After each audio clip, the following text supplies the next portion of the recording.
اچھا، جو ایک بہت ضروری چیز جو میں نے روحانی تربیت جس کی میں نے لفظ استعمال کیا کہ پورے حج کے دوران دیکھیں یہ ایک آزمائش اور یہ اللہ کی طرف سے امتحان ہے، ہمیں اس پہ پورا اترنا ہے۔ میرا بوڑھا ہونا، میرا بیمار ہونا، میرا غسیلہ ہونا کوئی عذر نہیں ہے کہ میں کہوں جی میں تو بوڑھا ہوں جی ہم سے برداشت نہیں ہوتا، میں بیمار ہوں، چڑچڑا ہو گیا ہوں۔ No۔ وہ اللہ کی بارگاہ ہے، اس میں ہم سب کو اپنے آپ کو پورا سیلف کنٹرول چاہیے۔ پورے سفر کے دوران غصہ نہ آئے، کوشش کریں زبان سے کوئی نازیبہ کلمہ نہ نکلے۔ اگر آپ کو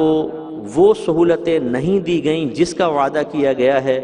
اس کا مطالبہ کہیں اور جا کے پاکستان آ کے کر لیجئے گا، لیکن وہاں پر جھگڑا نہ کریں۔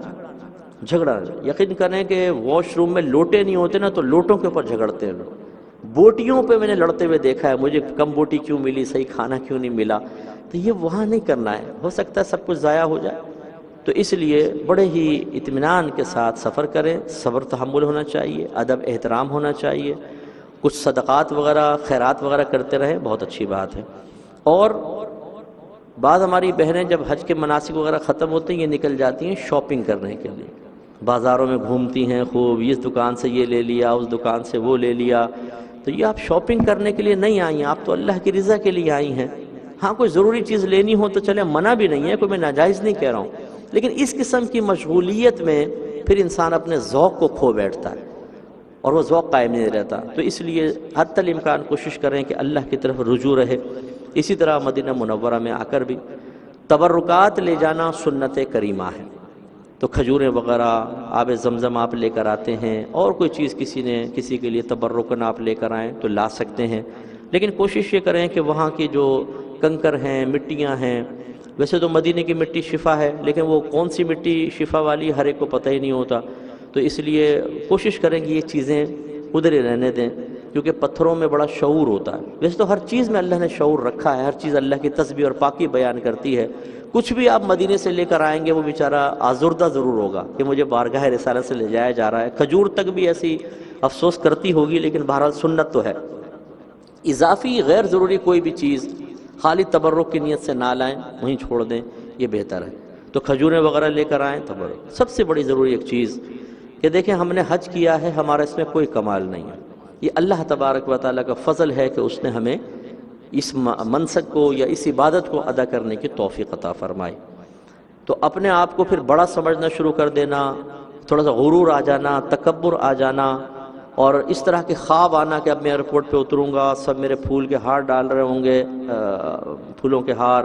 اور پھر میری عزت ہوگی، ویلیو ہوگی اور ہونی چاہیے، یہ چیزیں نہیں۔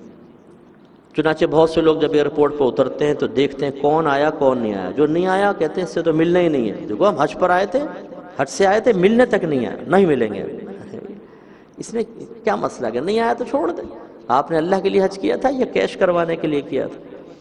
اور یہ بھی ہو سکتا ہے کہ آپ جیسے مثال کے طور پر اب تیار ہیں کہ اب ہم بس پاکستان جانے والے ہیں، تو اچھے اچھے خواب آنا شروع ہو جاتے ہیں، جیسے میں نے عرض کیا اب ایئرپورٹ پہ اتریں گے، سارے کہیں گے حاجی صاحب ہو گئے ہیں جی، اور بڑی عزت اور ویلیو ہوگی، کیونکہ ایسا وی آئی پی پروٹوکول عموماً ہمیں زندگی بھر ملا نہیں ہوتا، وہ یہ بڑا موقع ہوتا ہے جب ملنے والا ہوتا ہے۔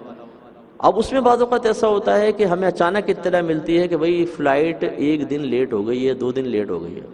یا چند گھنٹے ڈیلے ہو گئی ہے۔ اب میں یہ پوچھتا ہوں کہ جو مدینہ منورہ پہنچا وہ تو کہتا ہے یار میں سرکار کے قدموں میں مر جاؤں، بس یہیں پر میرا ٹھکانہ ہو جائے، اور اتنا وہ مطلب بے چین ہوتا ہے اور پریشان ہوتا ہے، لیکن 8 دن گزارنے کے بعد جو عوام ہے اور اہل ذوق سے اس کا تعلق نہ ہو، میں نے دیکھا ہے 8 دن تو دور کی بات، تیسرے دن چوتھے دن عجیب کیفیت ہو جاتی ہے، بس نکلو نکلو نکلو گھر پہنچو، اور خصوصاً جب یہ 8 دن کے بعد اگر اطلاع ملے آپ سامان پیک کر رہے ہیں بڑی خوشی سے، اب بس پہنچیں گے، بڑا مزہ آئے گا، بڑا خوشگوار لمحات ہوں گے، اور وہ کہیں 2 دن اور رکنا ہے، تو یہ تو خوشی کی بات ہے نا، بھی میرے آقا نے 2 دن اور مجھے مہمان بنا لیا، لیکن او ہو پھر جو ہائپر ہوتے ہیں لوگ، گالیاں بکنا شروع کر دیتے ہیں، جو کاروان والے لے کر گئے انہیں مارنا پیٹنا شروع کر دیتے ہیں، یہ تم نے کیا کیا، ایسا آپ ہرگز نہیں کیجیے گا۔ تو یہ مختصر سا کچھ حج کا، عمرے کا اور مدینے کی حاضری کا بیان ہے۔ ناظرین، اگر آپ ایسی ہی مزید ویڈیوز دیکھنا چاہتے ہیں تو ہمارا ARYQ TV کا چینل سبسکرائب کیجئے اور بیل آئیکن کا بٹن دبانا نہ بھولیے تاکہ آپ سے کوئی پسندیدہ پروگرام مس نہ ہو جائے.